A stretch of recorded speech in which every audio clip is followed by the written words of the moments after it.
Hello and welcome to Glen Allen Stadium at RF&P Park. St. Christopher's and Benedictine here. We know about the rivalry between these two teams, but tonight we put that partially aside for something much more important. The Jacobs Chance Pass the Hat game, an annual tradition between these two teams, raising money for the Jacobs Chance Foundation. Last year, this game was played at the Diamond, and after a leadoff single in the top of the first inning from Henry Knighton, the Saints bats were quiet the rest of the night. That was their first and final hit of the evening in a 4-0 loss. But they've gotten off to a good start this year, had a tough couple of games to end off the deep run tournament. But still coming into this game at 5-3 after a series that has been dominated by the Cadets in the past couple of years. The Saints would love to get back on them tonight. Leading off for St. Christopher's, it'll be Willie Hurt, the shortstop committed to Virginia Tech. Pitching for Benedictine is number 22, Emmett Morgan, the junior. Hurt is going to try to get a hit, start the Saints off. Like Edison said earlier, Saints bats need to get going if they want to have a chance in this game. Last year, that was not the case. Bats were very quiet, so Saints looking to get the bats going this afternoon.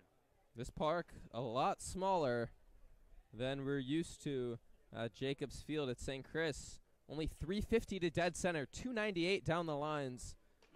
So we definitely could see some balls leaving. And if anyone will do it, it'll be Bryce Neely batting third for the Saints today. He's one to look out for, as always.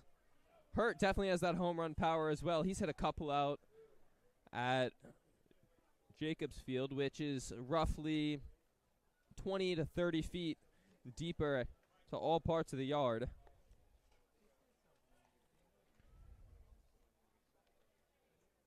Sun has gone down here, so will not play a part. Lights are on. Should get dark soon. Good atmosphere here for a great game. Hurt Other than the start us off.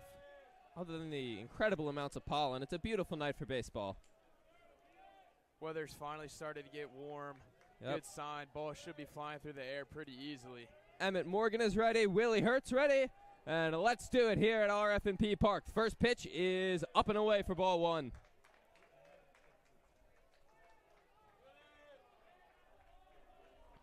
Hurt, the senior, playing shortstop tonight. He'll be down in Blacksburg next year at Virginia Tech.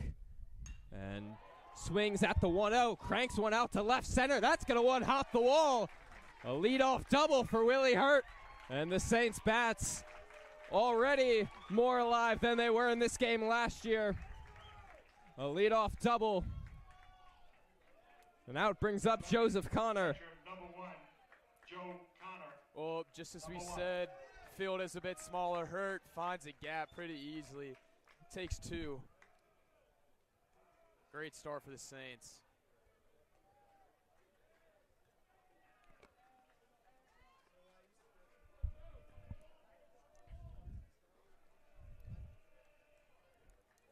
And Joseph Connor up now. Saints have Connor, then Neely up. Great chance to take the lead here. Perfect opportunity early on. Get some runs up on the board. And Connor watches the first one. About the exact same location Hurt saw the 0-0 come in. Connor takes as well, and he's ahead 1-0. Pretty much no wind here, so ball should fly pretty straight.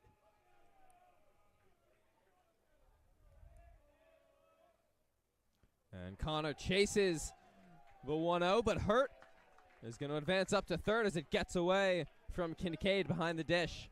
And now the Saints in a prime scoring opportunity. Runner on third, nobody out. Connor looking for a better pitch there. Just took a bad swing, but we'll definitely take it. Hurt gets to third. Saints now great position to get a run. Cadets have the infield in. An interesting decision. Only the second batter of the game. May think Connor may be bunting, but. And goes fishing again. I mean, Joseph can really just kind of pop one out, just maybe right over the infield, and it could get down. Cadets are way in on the infield. Really interesting here. And the 1-2 from Morgan. Outside. Count runs even.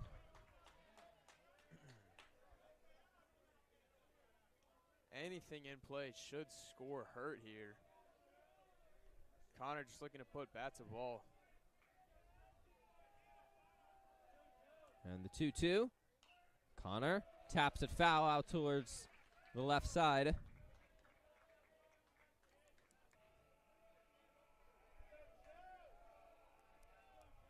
I mean, the third baseman is like 3 feet from the dirt. It's really interesting here. I'm not sure what the Cadets' strategy is. And another 2-2. Missed away again. Yeah, I'm very surprised how shallow they have the infield playing. If Connor hits anything towards third base, unless it's right at Moore down there, it's likely going to get down the line. Could turn into 2 bases. And here's the payoff from Morgan to Connor. And popped up towards the right side. This is going to be a tough play, and that's going to land. So if the infield was back, maybe Barrett could have gotten there, but we'll never know. That's what's interesting about the Cadets' defense here. That ball could have easily got down in that gap with Benedictine playing so shallow in the infield. Connor here doing a great job staying alive. Yeah, the Cadets have maybe taken 2 steps back after that, but still very far in. And Connor battling here. Here's another payoff, and that's a great at-bat from Joseph Connor. Beautiful plate discipline there. He got down in the count, just stuck it out. Now Saints will have some power up to the plate. Bryce Neely. Number 34. And Wesley Connor will come in to run for his brother, the catcher. And if you're Coach Simondero right now, there's nobody else you'd rather have at the plate than Bryce Neely in this spot. He has the ability, unlike anyone else on this field, to turn this into a 3-0 ball game in an instant. Yeah, I mean, I'm staring right down that 298 right field. Neely's probably doing the same. Short field. Love to put one over. And he watches one miss high. Even though that pitch was up, that's a dangerous spot to Bryce Neely. That was center cut.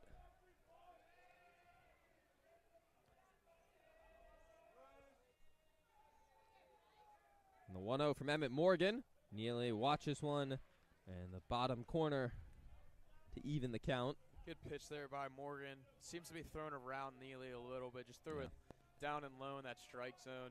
That's where you want to work against him. If you miss inside, good chance you're not getting that baseball back. And the 1-1, a big cut from Neely. That's a great breaking ball from Morgan. You can tell he wants one here, taking big hacks.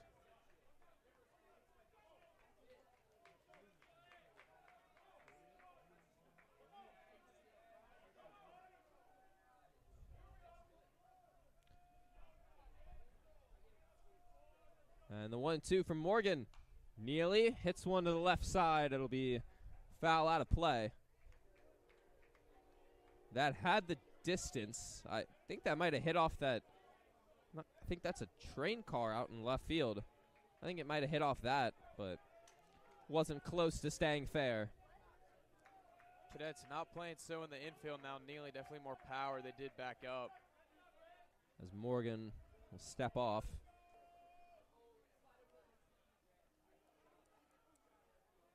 And another 1-2. That missed away.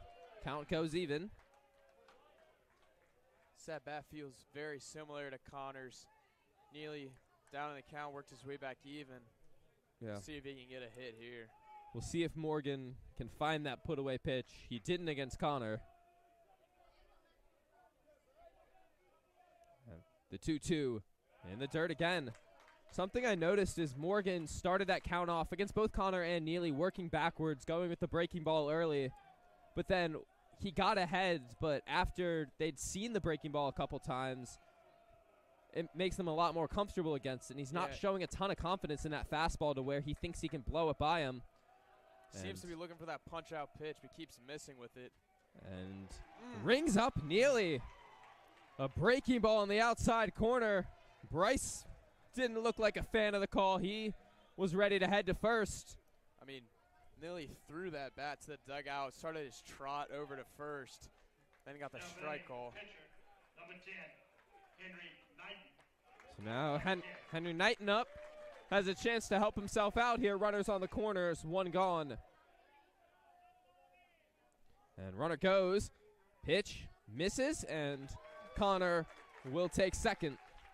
Luke Kincaid, pretty smart play there. Knew the risk of throwing to second with Hurt on third, so just elected not to throw, let Connor take second. That base is very important for the Saints. It takes away the double play risk, and Knighton not exactly known for his running out there. Right, Saints now have two batters in scoring position. Knighton looking to be dangerous at the plate here. This is a big opportunity for them in the top of the first. Had runners on the corners, nobody out with 3, 4, 5 coming up. You got to get at least one out of this. And that one misses away. Knighton gets ahead 2-0.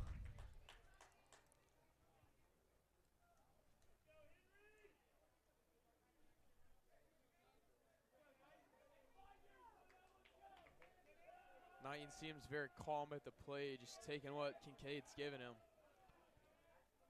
And the 2-0, Knighton, big swing and a miss.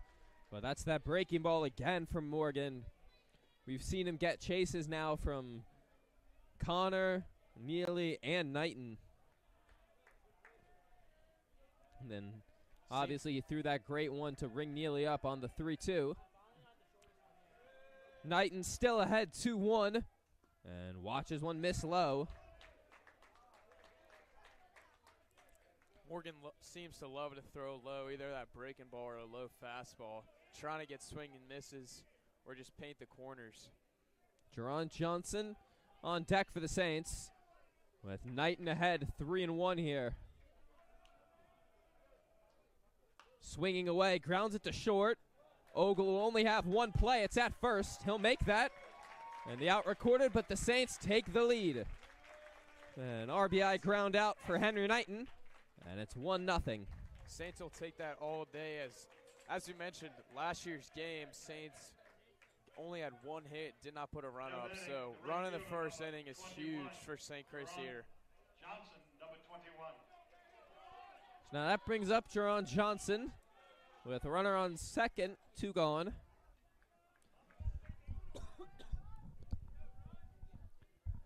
Johnson watches one in the dirt. Connor looked to go, but scurries back to second. Johnson's had a great last couple of games. He's been a big RBI guy for St. Chris. Another chance here. And swings away, fouls it back into the parking lot on the 1-0.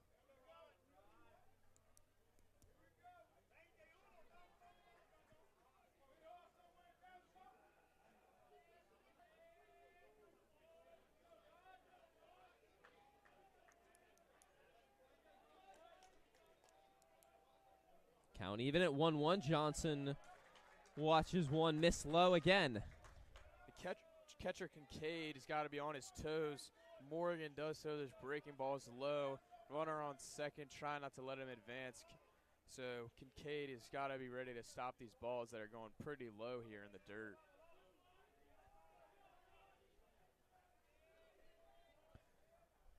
Johnson hits one high out to left. Back is Smith at the track, at the wall, and McWilliams comes all the way over from center field. That was a weird play almost. Left fielder seemed to be his ball, and then Rodre McWilliams came all the way from center and picked that off. Good hit by Johnson, though, pretty deep. Looked like it had a chance. I don't know if Smith didn't see that or what happened, but Rodri McWilliams, an athletic play there. Covered probably 90 to 100 feet to get to that ball. But that'll do it for the top of the first. Saints get one across, 1-0 going to the bottom half.